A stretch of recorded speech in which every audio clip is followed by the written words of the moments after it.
এটা হলো নগদ $1000। আর যদি তুমি কোনো কারণে এত টাকা হঠাৎ পেয়ে যাও কোনো বাধা ছাড়াই, তাহলে তুমি কিভাবে খরচা করবে?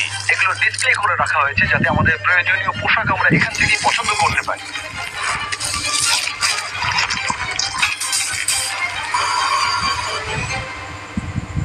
ঠিক আছে, কিন্তু উগান্ডাতে বসবাস করা কয়েক হাজার মানুষ এটাকে অন্যভাবে খরচা করবে। এখানে বসবাসকারী বেশিরভাগ মানুষের দৈনিক রোজগার $1 থেকে $2, যার মানে হলো শিক্ষা পাওয়ার জন্য, ব্যবসা শুরু করার জন্য, পর্যাপ্ত স্বাস্থ্য সেবা পাওয়ার জন্য, এমনকি বিদ্যুৎ পাওয়ার জন্য এটা একেবারেই যথেষ্ট নয়। কিন্তু আমি মনে করি এর সমাধান খুবই সহজ, এই টাকা দিলেই সমাধান হয়ে যাবে। কিন্তু এটাও ঠিক, এমন লোকদের এতগুলো টাকা একসাথে দেওয়া ঝুঁকিপূর্ণ হয়ে যাবে যারা এতগুলো টাকা এর আগে কখনো একসাথে পায়নি। তাই যখন একটা অর্গানাইজেশন এই কাজে আমাদেরকে সাহায্য করবার জন্য এগিয়ে এলো, তখন আমরা জানতাম আমাদের আরো জানবার জন্য সেখানে যেতে হবে। উগান্ডা একটি সুন্দর দেশ এবং এখানে কিছু অবিশ্বাস্য লোক থাকে, কিন্তু যখন আমি প্রথম এই প্রোগ্রামটি সম্পর্কে গিভ ডাইরেক্টলির সাথে যোগাযোগ করি, তখন আমার প্রাথমিক প্রতিক্রিয়া এটাই ছিল যে এটা একটা ভয়ানক ধারণা। আমি ভেবেছিলাম যে চরম দারিদ্র্যের মধ্যে থাকা মানুষগুলোকে যদি 1 বছরের পুরো আয় সরাসরি তাদের হাতে তুলে দেওয়া হয়, তাহলে বোধহয় দুর্যোগের মধ্যে সেটা সঠিক হবে না। গিফট ডিরেক্টলি একটা সিলেকশন প্রসেসের মধ্য দিয়ে অর্থনৈতিকভাবে সবথেকে পিছিয়ে পড়া গ্রামগুলোকে বেছে নেবে আর প্রত্যেকটা ফ্যামিলিকে সাইন আপ করাবে।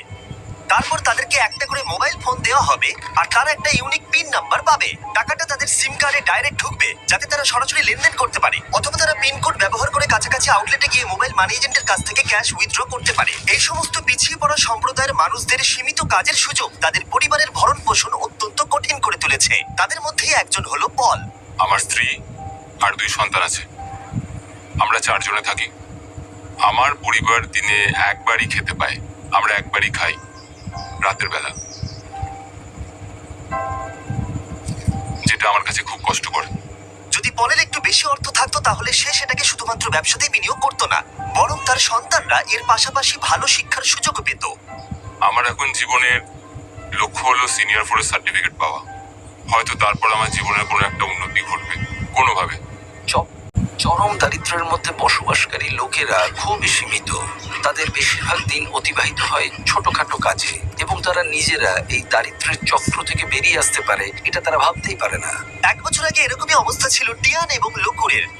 তাদের বাচ্চারা স্কুল ছেড়ে দিয়েছিল আর তাদের এলাকায় কাজ খুঁজে পাওয়া অত্যন্ত কঠিন ছিল। কিন্তু গিফট ডিরেক্টরির কাছ থেকে ডোনেশন পাওয়ার পর তাদের জীবন একেবারেই বদলে যায়। তারা সেই ডোনেশন ব্যবহার করে জমি কেনে এবং নিজেরাই সেই জমিতে চাষ করতে শুরু করেছে।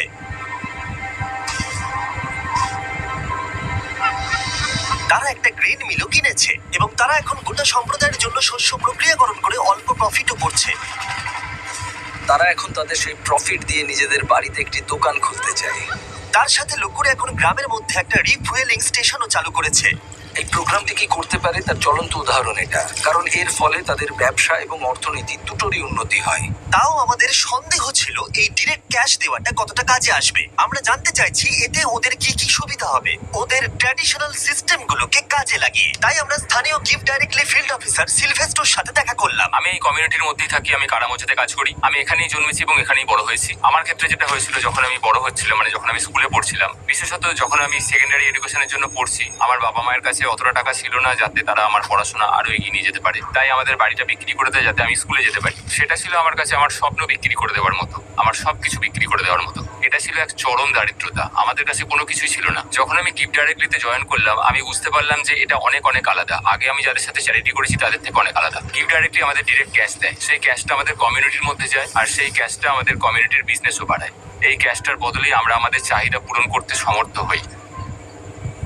মানুষ দারিদ্র্যের মধ্যে আটকে পড়েছে প্রচেষ্টার অভাব বা সামর্থ্যের অভাবে নয়, সুযোগের অভাবে তারা দারিদ্র্যের মধ্যে আটকে পড়েছে। তাদের মধ্যেই একজন হলো জোসেফ, যিনি গ্রামের প্রধান। কেউ কেউ অনেক দূরের জমির মালিক, তাই আপনার যেটা সব থেকে বেশি দরকার সেটা হলো টাকা, যাতে আপনি কাছাকাছির মধ্যে জমি কিনতে পারেন। আমরা এই ঘাসের বাড়ি তৈরি করি আর ওই পোকা এই ঘাসগুলো খুব দ্রুত খেয়ে নেয়, তাই খুব বেশি দিন এই বাড়িগুলো থাকে না। আমরা পরের বছর আবার এগুলো তৈরি করি, ধ্বংস করি, আবার তৈরি করি, এভাবেই চলতে থাকে। কিন্তু এই গ্রামে বাড়ির সমস্যাই একমাত্র প্রধান সমস্যা নয়। ক্ষুধা, দারিদ্রতা এবং শিক্ষার অভাব এই সমস্ত সম্প্রদায়ের মানুষদের অন্যতম প্রধান সমস্যা। তার নিজের গ্রাম পরিচালনা করার বোঝা ছাড়াও জোসেফ গুরুতর স্বাস্থ্য জটিলতায় ভুগছে। কয়েক বছর আগে তার স্ট্রোক হয়েছিল, যেটা তাকে দুর্বল করে দিয়েছে, এবং তার কাছে পর্যাপ্ত অর্থ না থাকায় সে প্রয়োজনীয় ওষুধও কিনতে পারছে না। জীবনযাপন এখানে সত্যি খুব কঠিন। আমি বাঁচবো কিনা আমি জানি না, আমি সত্যিই জানি না, কারণ আমার যে রোগটা হয়েছে সেটা খুবই কঠিন। আমি সত্যিই জানি না। এখানে প্রত্যেকের নিজের নিজের চাহিদা রয়েছে, এবং আমরা যেটা বুঝতে পেরেছি সেটা হলো এই মানুষগুলোকে একটা ভালো ভবিষ্যৎ দিতে গেলে তাদের নিজেদের এবং তাদের পরিবারের জন্য সিদ্ধান্ত নেওয়ার ক্ষমতা দিতে হবে। তাই আমরা ঠিক করেছি গিফট ডিরেক্টলির সাথে যুক্ত হয়ে এই গ্রাম এবং আশেপাশের 300টি পরিবারকে অর্থ অনুদান করে সাহায্য করব তাদের উজ্জ্বল ভবিষ্যতের জন্য।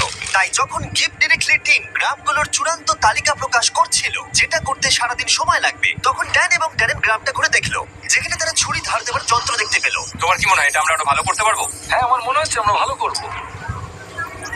এই তো, তুমি পারবেই। এই তো এইভাবে। হ্যাঁ,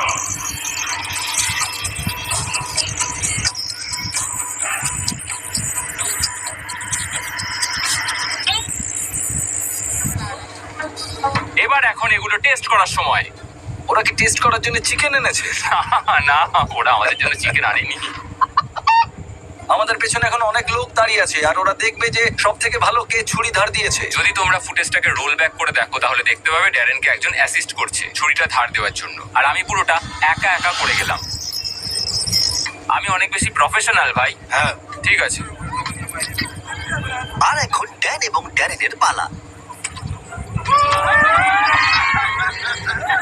আমি চ্যাম্পিয়ন। হ্যাঁ, তুমি চ্যাম্পিয়ন। ড্যারেন হার মানতে না পেরে অন্য কিছু চেষ্টা করলো। সমগ্র আফ্রিকা জুড়ে লোকেরা তাদের মাথার উপরে জিনিসপত্র বহন করে থাকে। ড্যান আর আমি এখন সেটাই চেষ্টা করতে যাচ্ছি। ওরে বাপরে। দাঁড়াও। আরে তুমি দাঁড়াও। তুমি কি ঠিক আছে? তোমার হাত নিচে তো? হ্যাঁ, তুমি এটা নিয়ে দাঁড়িয়ে আছো কি করে? ঠিক আছে। তুমি তৈরি তো? ও, আমি জিতে গেছি। হতেই পারে না। ঠিক আছে, এইটা ড্যারেন জিতলো, কিন্তু ওর ব্যাগটা। তুমি এটা কিভাবে করছো?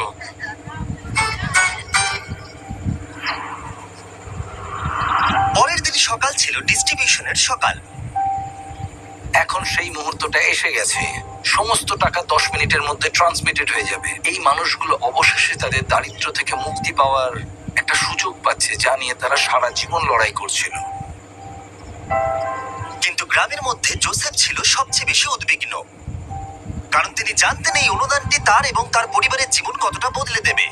এটা ছিল সেই মুহূর্ত যার জন্য তারা অপেক্ষা করছিল, তাই গোটা সম্প্রদায় ছিল নার্ভাস এবং এক্সাইটেড।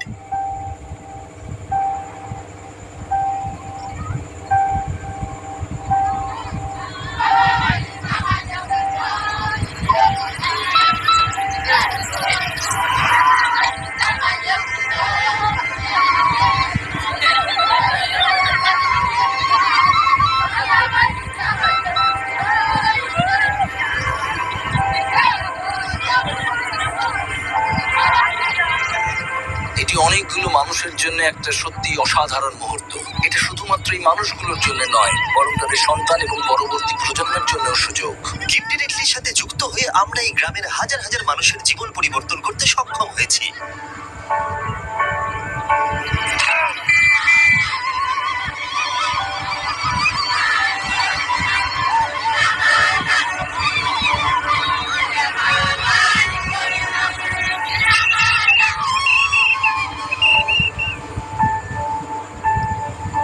টেক্সট মেসেজ পাওয়ার পর এখন সময় তাদের টাকাগুলো উইথড্র করবার।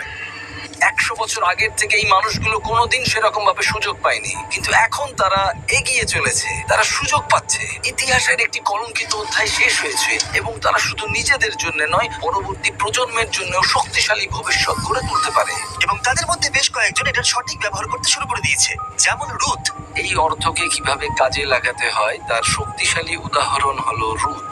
গিফট ডিরেক্টর থেকে টাকাটা পাওয়ার আগে আমি আমার সন্তানদের ঠিকমতো দেখাশোনা করতে পারতাম না, কোনো ওষুধ কিনতে পারতাম না। আমি একজন হাউসওয়াইফ ছিলাম, আমাদের জীবন খুব কষ্টে কাটছিল। কিন্তু প্রতিকূলতা সত্ত্বেও রুথ গিফট ডিরেক্টলির সাহায্যে তার স্বপ্নগুলো সত্যি করতে দৃঢ় প্রতিজ্ঞ ছিল।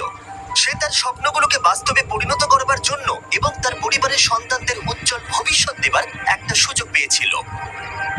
ও এখন তার তার ব্যবসায়িক মনোভাবকে ব্যবহার করে শুধুমাত্র নিজের উন্নতিকরণের জন্য নয়, বরং তার পুরো সম্প্রদায়ের উন্নতিকরণের জন্য। আমি এখন আমার পরিবারের সব দায়িত্ব নিতে পারছি। এখন আমাদের জীবন অনেক সহজ হয়ে গেছে। আগের মতো আমাদের আর কষ্টে দিন কাটাতে হয় না। কিন্তু রুথি একমাত্র নয় যে তার টাকাগুলোকে সঠিকভাবে ব্যবহার করতে শুরু করেছে, যেমন আউমা যে তার গোটা জীবনকে উৎসর্গ করেছে শিক্ষার জন্য।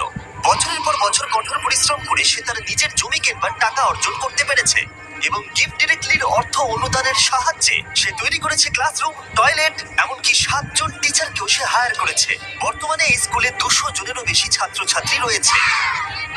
এই অর্থ সম্প্রদায়ের একটি অত্যন্ত প্রয়োজনীয় ফার্মেসিতেও ব্যবহার করা হয়েছে। হাজার হাজার শিশুর জন্য স্কুল ফি এবং ইউনিফর্মের জন্য, এমনকি কয়েকশো পরিবারের বাড়ি তৈরিতেও ব্যবহার করা হয়েছে। এবং অর্থ কিভাবে ব্যবহার করা উচিত তার উদাহরণ হয়ে দাঁড়িয়েছে। এই মানুষগুলোকে সামান্যতম সুযোগ দেওয়া হলেই তারা সেটিকে গ্রহণ করে এবং এটি করতে তারা ঝাঁপিয়ে পড়ে। এটি তাদের কাছে এমন একটি সুযোগ যা তারা আগে কখনো পায়নি। এবং এই ঘটনাগুলো আমার জীবনে এত ইন্সপায়ারিং এবং মোটিভেটিং ফ্যাক্টরস যা আমি কখনো এক্সপিরিয়েন্স করিনি। ট্রিপটা শেষ করার জন্য ড্যারেন আরো একটি স্কুল পরিদর্শন করলো। গিফট ডিরেক্টলির অনুদানে 1 সপ্তাহের মধ্যে শিক্ষার্থীর সংখ্যা গিয়ে দাঁড়িয়েছে 650 থেকে 980, কারণ তাদের প্যারেন্টসরা এখন সক্ষম স্কুলের ফি দিতে এবং ইউনিফর্ম কিনতে। Little children, little children, obey your parents, little children, little কিছুক্ষণ আগেই মেঘের আওয়াজ শোনা যাচ্ছিল। আসলে সবেমাত্র বৃষ্টি শুরু হয়েছে। বাচ্চারা গান শুরু করতেই মেঘ মুছে গেল এবং আকাশ এখন উজ্জ্বল। এটা একটা খুবই আশ্চর্যজনক অভিজ্ঞতা ছিল। children, obey your parents. Gift directly প্রমাণ করেছে যে আমাদের প্রাথমিক ধারণা একেবারেই ভিত্তিহীন ছিল। আমাদের এরকম নতুন অনেক আইডিয়া আছে যাতে আমরা সবাই মিলে একটা সুন্দর ভবিষ্যৎ গড়ে তুলতে পারি। কিন্তু প্রয়োজন আরো অনেক, তাই আমরা গিফট ডিরেক্টলির সাথে অর্থ অনুদান দিতে মাত্র 1 মাইল দূরে আরেকটা গ্রামে গেছিলাম। সাহায্য করতে চাইলে ডোনেট বাটনে ক্লিক করুন বা giftdirectly.org/beast এ যান, যাতে আমরা আরো বেশি করে উগান্ডাবাসীদের সাহায্য করতে পারি। সাবস্ক্রাইব